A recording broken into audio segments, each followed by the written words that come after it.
2029 నాటికి రాష్ట్రంలోని ప్రతి ఇంటికి కుళాయి కనెక్షన్ ఇచ్చి స్వచ్ఛమైన నీరు అందించేందుకు కృషి చేస్తున్నామని మంత్రి నారాయణ తెలిపారు.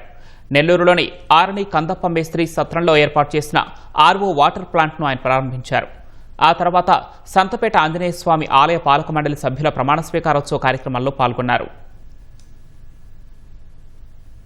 తాగే నీరు స్వచ్ఛమై తినే తిండి స్వచ్ఛమైంది అయితే ఎటువంటి జబ్బులు రావు. గవర్నర్ ముఖ్యమంత్రి గారు అయితే దాని మీద స్పెషల్ డ్రైవ్ చేస్తూ డిప్యూటీ సీఎం గారు కావచ్చు 2029 నాటికి ఈ రాష్ట్రంలో ఉన్న ప్రతి ఇంటికి ట్యాప్ కనెక్షన్ ఉండాలి. ఆ ట్యాప్ కనెక్షన్ కూడా ఎట్టదంటే ట్రీట్ చేసిన వాటర్, అది కూడా ఎక్కడదంటే సర్ఫేస్ నుంచి వాటర్ డ్రా చేయాలా. ఆ విధంగా ఆదేశిస్తే ఈ రోజు అటు కేంద్ర ప్రభుత్వం రాష్ట్ర ప్రభుత్వం కలిసి అనేక ప్రాజెక్టులు తీసుకొచ్చినాయి. నా మున్సిపల్ కార్పొరేషన్లు అయితే AIB Asian infrastructure investment bank, AMRUT 2.0, AMRUT 2.1, మళ్ళా UIDF 1, UIDF 2 వీటి ద్వారా 14,000 కోట్ల రూపాయలతో వాటర్ వర్క్స్ స్టార్ట్ అయినాయి.